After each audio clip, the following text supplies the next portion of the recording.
छत्तीसगढ़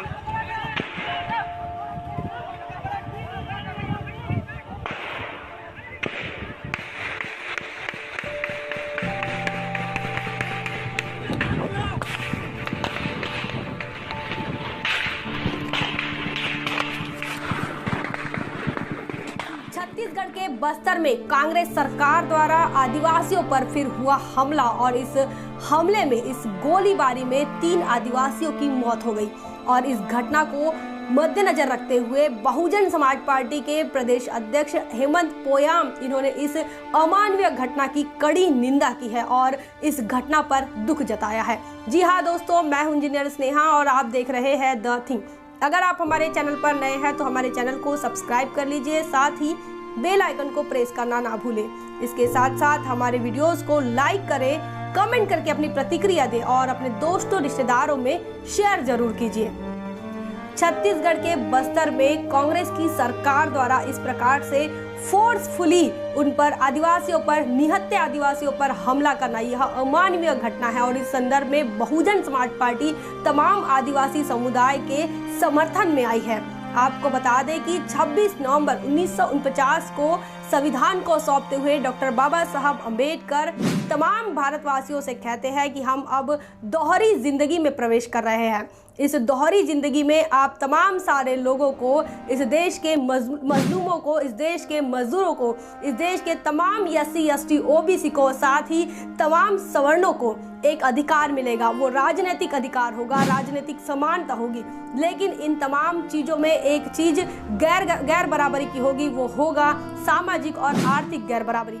और इस आर्थिक और सामाजिक गैर बराबरी को बराबर करने का काम जो है वो लोकतंत्र करेगा। लोकतंत्र से चुने जाने वाले तमाम यंत्रणा करेगी। लेकिन बड़ी दुख की बात यह है कि लोकतंत्र से चुने जाने वाली सरकारों ने इस गैर बराबरी को दूर करने की कोशिश नहीं की। और जो चेतावनी डॉक्टर बाबा साहब अम्बेडकर इन्होंने दी थी कि अगर यह गैर बराबरी दूर नहीं हुई, यह सामाजिक और आर्थिक गैर बराबरी अगर दूर नहीं हुई, तो जो ये गैर बराबरी के शिकार होंगे वो बहुत बड़ा विद्रोह करेंगे और वो सरकार के लिए संभालने योग्य नहीं होगा। और आज वही हो रहा है।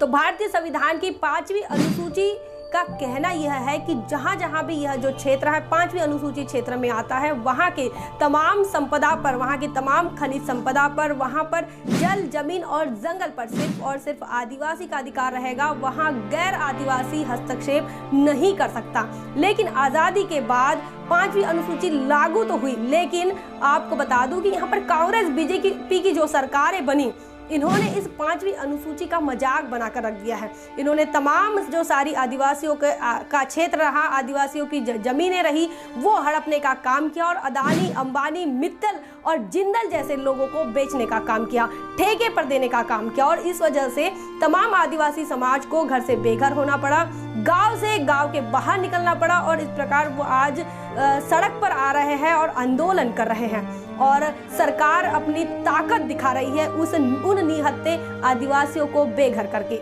आखिर कांग्रेस बीजेपी ऐसा क्यों करती है? आपको बता दें कि कांग्रेस बीजेपी यह इसीलिए ऐसा करती है क्योंकि वो पूंजीवादी पार्टियां हैं, क्योंकि वो जातिवादी पार्टियां हैं और वो इस देश के अंदर पूंजीवाद के भरोसे पर, उद्योगपतियों के भरोसे पर चुनाव लड़ती है।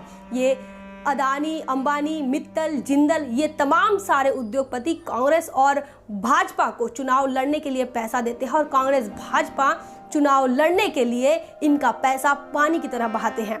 और आदिवासी नेता इन्हीं कांग्रेस और भाजपा के टिकटों से चुनाव लड़ते हैं और अप्रत्यक्ष रूप से कांग्रेस और भाजपा जो चाहते हैं उसी एजेंडे पर यह आदिवासी समाज के नेता भी काम करते हैं।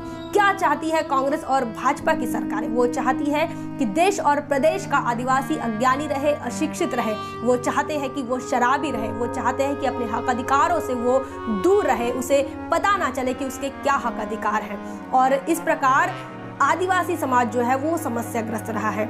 अगर किसी क्षेत्र में 5वीं अनुसूची पूर्ण तरह से लागू हो जाती है तो आपको बता दूं कि कोई भी गैर आदिवासी उस क्षेत्र में हस्तक्षेप नहीं तो क्या साथ ही वहां का चपरासी से लेकर जिला कलेक्टर तक यह आदिवासी होगा। अगर उद्योगों की बात करें तो छोटी सी दुकान से लेकर बड़ी बड़ी फैक्ट्रियों के मालिक भी सिर्फ और सिर्फ आदिवासी रह सकते हैं। वहां का आदिवासी करोड़पति और अरबपति बन सकता है, लेकिन इस देश के अंदर उद्योगपतियों को और ज्यादा पैसे वाला और ज्यादा अमीर बनाने का जो काम है वो कांग्रेस बीजेपी ने बढ़ चढ़कर किया और इन आज़ादी के बाद इन 70 सालों में लगातार कांग्रेस भाजपा यह काम करते आई है। आपको बता दें कि किसी भी प्रदेश के अंदर जो आदिवासी समुदाय है यह परंपरागत तरीके से कांग्रेस के वोटर रहे हैं और ऐसे में छत्तीसगढ़ में कांग्रेस की सरकार बनी है, लेकिन बावजूद इसके कांग्रेस की सरकार आदिवासी समाज पर इस प्रकार का नरसंहार कर रही है जो कि पूर्णतः अमानवीय है। घटना पर और इन तमाम विश्लेषण को ध्यान में रखते हुए बहुजन समाज पार्टी के प्रदेश अध्यक्ष हेमंत पोयाम इन्होंने कहा है कि यह जो आदिवासी समाज से पैदा होने वाले जो नेता हैं जो हमेशा कभी कांग्रेस के साथ बने रहते हैं कभी भाजपा के साथ बने रहते हैं, उन्होंने उन्हें एंटी सोशल कह दिया है। उन्होंने कहा कि ये लोग कांग्रेस भाजपा के साथ में रहकर एंटी सोशल हो गए हैं, असामाजिक हो गए हैं और इन्हें समाज के किसी भी दुख से उन्हें तकलीफ नहीं होती, समाज पर हो रहे अन्याय अत्याचार से इन्हें तकलीफ नहीं होती, वो पूर्ण तरीके से असंवेदनशील बन चुके हैं। ऐसे में ये आदिवासी नेता यह भूल गए हैं कि उनके महापुरुष कौन है, उनके आदर्श कौन है। वो भूल गए हैं बिरसा मुंडा कौन है, वो भूल गए हैं जयपाल सिंह मुंडा कौन है, वो भूल गए हैं तात्या भील कौन है, वो भूल गए हैं डॉक्टर बाबा साहब अम्बेडकर कौन है। उन्हें सिर्फ कांग्रेस भाजपा के लोग अपने आदर्श नजर आते हैं। उन्हें लगता है कि श्यामा प्रसाद मुखर्जी उनके आदर्श है, उन्हें लगता है कि महात्मा गांधी उनके आदर्श है, उन्हें लगता है कि नरेंद्र मोदी उनके आदर्श है, उन्हें लगता है कि गोलवलकर उनके आदर्श है और ऐसे में यह समाज के साथ कभी भी न्याय नहीं कर सकते। इन नेताओं ने समाज के साथ गद्दारी की है, ऐसा भी उनका कहना है। उन्होंने अपने आदिवासी समुदाय से यह आह्वान किया है कि ऐसे नेताओं का राजनीतिक और सामाजिक बहिष्कार किया जाए। साथ ही उन्होंने यह इस घटना की उच्च स्तरीय जांच करने की मांग भी बहुजन समाज पार्टी की ओर से कर दी है। इस संदर्भ में आपकी क्या राय है, क्या प्रतिक्रिया है, कमेंट करके जरूर बताएं। बने रहे द थिंक पर। जय भीम, जय भारत। बहुजन विचारधारा को घर घर तक पहुंचाने के लिए हमारे YouTube चैनल को सब्सक्राइब करें, लाइक करें, कमेंट करें, शेयर करें और बेल आइकन की घंटी दबाना ना भूलें।